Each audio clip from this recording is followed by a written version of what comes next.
गर्भ धारण पूर्व लिंग चयन और प्रसव लिंग परीक्षण एक दंडनीय अपराध है। कन्या भ्रूण हत्या करने वाले या करवाने वाले को पकड़वाओ और 1 लाख रुपए इनाम पाओ। राष्ट्रीय स्वास्थ्य मिशन, स्वास्थ्य विभाग, हरियाणा द्वारा जनहित में जारी।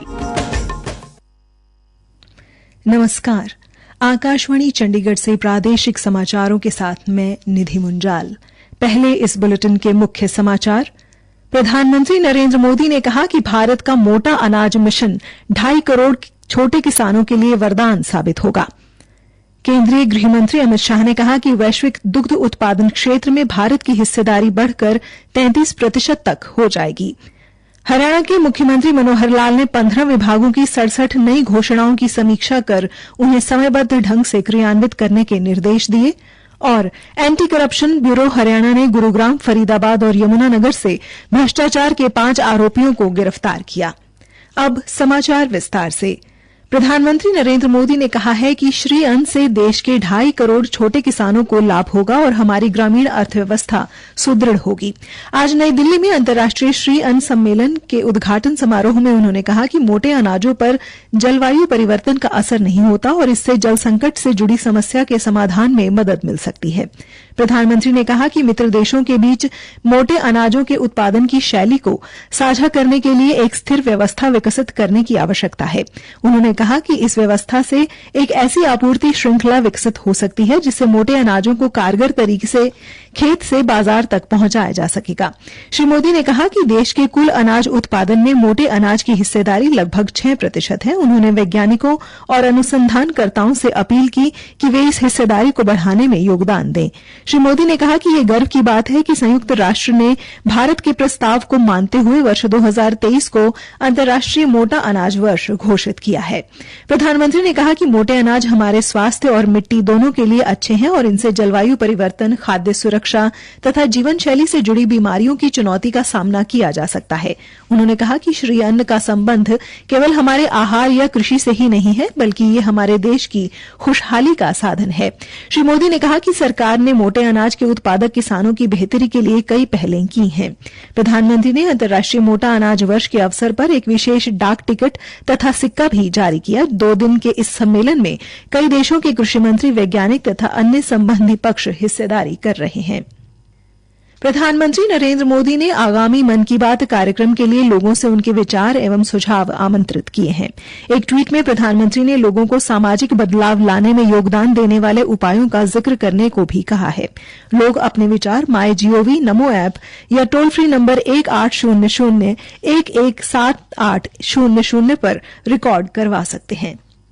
केंद्रीय गृह मंत्री अमित शाह ने कहा है कि वैश्विक दुग्ध उत्पादन क्षेत्र में भारत की हिस्सेदारी बढ़कर 33% तक हो जाएगी। आज गांधीनगर में 49वें डेयरी उद्योग सम्मेलन के समापन सत्र में उन्होंने कहा कि सरकार देश भर की पंचायतों में 2 लाख ग्रामीण डेयरी स्थापित करने की योजना बना रही है। इससे डेयरी क्षेत्र की वार्षिक वृद्धि दर मौजूदा 6.6% से बढ़कर 13.80% हो जाएगी। श्री शाह ने कहा कि देश में लगभग 9 करोड़ ग्रामीण परिवार अपनी आजीविका के लिए डेयरी क्षेत्र पर निर्भर हैं। उन्होंने आशा व्यक्त की कि बहुराज्यिक सहकारी संस्थाओं की स्थापना से डेयरी उत्पादों का निर्यात 5 गुना बढ़ने की संभावना है। मंत्री ने कहा कि भारतीय डेयरी क्षेत्र आत्मनिर्भर भारत का प्रतीक है और भारत विश्व भर में सर्वाधिक दुग्ध उत्पादन वाला देश है। भारी उद्योग और ऊर्जा विभाग के केंद्रीय मंत्री कृष्णपाल गुर्जर ने आज फरीदाबाद के मेवला महाराजपुर में लगभग 334 लाख रुपए से बनाए जाने वाले देश के सबसे पहले stainless steel railway foot over bridge की सौगात दी है। उन्होंने कहा कि औद्योगिक नगरी फरीदाबाद के विकास कार्यों और औद्योगिक विकास के क्षेत्र में अब अलग पहचान मिल रही है। सरकार आजादी के 75वें स्वतंत्रता दिवस को आजादी के अमृत महोत्सव की श्रृंखला में विकास कार्यों का क्रियान्वयन बेहतरी से कर रही है। श्री गुर्जर ने कहा कि यह आधुनिक तकनीक से विकसित होने वाला देश में सबसे पहला रेलवे फुट ओवर ब्रिज तैयार किया जाएगा। ये ओवर ब्रिज स्टेनलेस स्टील का बनाया जाएगा जो कि जंग रहित और मेंटेनेंस फ्री होगा। इससे बनने से लोगों के रेलवे दुर्घटनाओं से होने वाली जानों को निश्चित तौर पर सुरक्षा मिलेगी। प्रादेशिक समाचार आकाशवाणी चंडीगढ़ से प्रसारित किए जा रहे हैं। शेष समाचार इस अंतराल के बाद। हरियाणा के मुख्यमंत्री मनोहर लाल ने कहा कि आम बजट में नागरिकों के हितार्थ की गई योजनाओं एवं घोषणाओं को तुरंत प्रभाव से क्रियान्वित करें ताकि उनका लाभ जल्द से जल्द मिलना आरंभ हो जाए। मुख्यमंत्री ने 15 विभागों की 67 नई घोषणाओं पर विस्तार से समीक्षा कर उन्हें समयबद्ध ढंग से क्रियान्वित करने के निर्देश दिए। मुख्यमंत्री आज चंडीगढ़ में प्रशासनिक सचिवों के साथ आयोजित बैठक की अध्यक्षता कर रहे थे। बैठक में उप मुख्यमंत्री दुष्यंत चौटाला सहित कई अन्य मंत्री मौजूद रहे।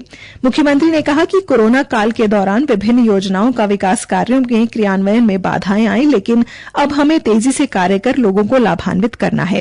उन्होंने कहा कि गुरुग्राम, फरीदाबाद व पंचकुला में कामकाजी महिलाओं के लिए हॉस्टल बनाए जाने हैं। इनकी सभी औपचारिकताएं इसी माह पूरी करके अगले माह से कार्य आरंभ कर दिया जाए। इसके अलावा औद्योगिक क्षेत्रों में काम करने वाले मजदूरों के बच्चों के लिए क्रेच सेंटर चलाने की प्रक्रिया जल्द शुरू की जाए। मुख्यमंत्री ने निर्देश दिए कि ग्रामीण क्षेत्रों में 4000 प्लेवे स्कूलों की प्रक्रिया में भी तेजी लाई जाए। हर जिले में 5 एकड़ भूमि से अधिक क्षेत्र में लगाए जाने वाले अमृत वन योजना के तहत सार्वजनिक स्थलों व अमृत सरोवरों के चारों तरफ भी ज्यादा से ज्यादा छायादार पौधे लगाए जाएं। इसके अलावा अरावली क्षेत्र में गुरुग्राम में बनाए जाने वाले सफारी पार्क की प्रक्रिया में भी तेजी लाई जाए। मुख्यमंत्री मनोहर लाल ने कहा कि साइबर क्राइम की जांच के लिए हर जिले में थाने शुरू किए जाएं ताकि ये थाने एडीजीपी मुख्यालय को सीधे अपनी रिपोर्ट अप्रैल माह से भेजना सुनिश्चित कर सकें। एंटी करप्शन ब्यूरो हरियाणा की टीम ने गुरुग्राम के विकास प्राधिकरण के एक असिस्टेंट मैनेजर, सहकारिता विभाग के इंस्पेक्टर तथा खाद्य नागरिक आपूर्ति एवं उपभोक्ता मामले विभाग के 2 कर्मचारियों सहित कुल 5 आरोपियों को 65,000 रुपए की रिश्वत लेते गिरफ्तार किया है। भ्रष्टाचार के सभी आरोपियों को जिला गुरुग्राम, फरीदाबाद व यमुनानगर से काबू किया गया है। एंटी करप्शन ब्यूरो के प्रवक्ता ने बताया कि पहले मामले में ब्यूरो की टीम ने गुरुग्राम महानगर विकास प्राधिकरण के बागवानी विंग में असिस्टेंट मैनेजर के पद पर तैनात गजराज सिंह को 5,000 रुपए की रिश्वत लेते गिरफ्तार किया है। दूसरे मामले में शिकायत मिलने के बाद फरीदाबाद में तैनात सहकारिता विभाग के इंस्पेक्टर मुकेश कुमार तथा ग्रुप हाउसिंग कोऑपरेटिव सोसाइटी के अकाउंटेंट को शिकायतकर्ता के 40,000 रुपए लेते पकड़ा गया। आरोपियों के खिलाफ भ्रष्टाचार निरोधक अधिनियम के तहत मामला दर्ज कर लिया गया है। पलवल जिला उपायुक्त नेहा सिंह ने बताया कि मोटा अनाज उत्पादन को बढ़ावा देने के लिए जिले में मोबाइल वैन के माध्यम से गांव-गांव जाकर किसानों को निरंतर जागरूक किया जा रहा है। इसी कड़ी में आज जिले के गांव लुलवाड़ी, कमरावली, बाता, रायदासका में किसानों को जागरूक किया गया। कृषि उपनिदेशक डॉ पवन कुमार शर्मा ने बताया कि मोटा अनाज में सभी पोषक तत्व मौजूद हैं। सेवन से बीमारियों को दूर भगाया जा सकता है। किसानों को मोटे अनाज के उत्पादन के लिए मोटिवेट किया जा रहा है। कृषि एवं किसान कल्याण विभाग के उपनिदेशक डॉ पवन कुमार शर्मा ने बताया कि हरियाणा सरकार द्वारा अवशेष प्रबंधन के लिए थर्मल पावर स्टेशन व बायोमास पैलेट निर्माण इकाइयों के सहयोग से सरकारी तथा निजी संस्थाओं ने धान की फसल अवशेष की खरीद करने का प्रस्ताव पारित किया है, जिसमें पराली खरीद का न्यूनतम समर्थन मूल्य निर्धारित किया गया है। अंत में मुख्य समाचार एक बार फिर। प्रधानमंत्री नरेंद्र मोदी ने कहा कि भारत का मोटा अनाज मिशन 2.5 करोड़ किसानों के लिए वरदान साबित होगा। केंद्रीय गृह मंत्री अमित शाह ने कहा कि वैश्विक दुग्ध उत्पादन क्षेत्र में भारत की हिस्सेदारी बढ़कर 33% तक हो जाएगी। और हरियाणा के मुख्यमंत्री मनोहर लाल ने 15 विभागों की 67 नई घोषणाओं की समीक्षा कर उन्हें समयबद्ध ढंग से क्रियान्वित करने के निर्देश दिए। इसी के साथ ये समाचार बुलेटिन समाप्त हुआ।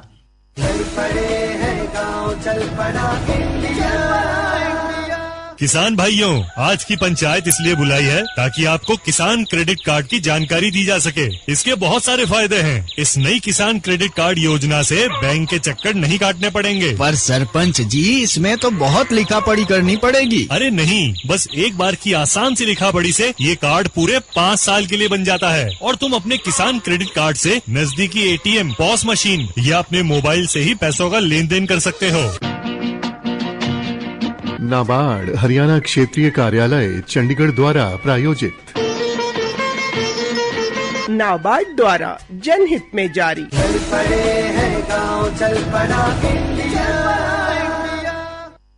गर्भ धारण पूर्व लिंग चयन और प्रसव लिंग परीक्षण एक दंडनीय अपराध है। कन्या भ्रूण हत्या करने वाले या करवाने वाले को पकड़वाओ और 1 लाख रुपए इनाम पाओ। राष्ट्रीय स्वास्थ्य मिशन, स्वास्थ्य विभाग हरियाणा द्वारा जनहित में जारी।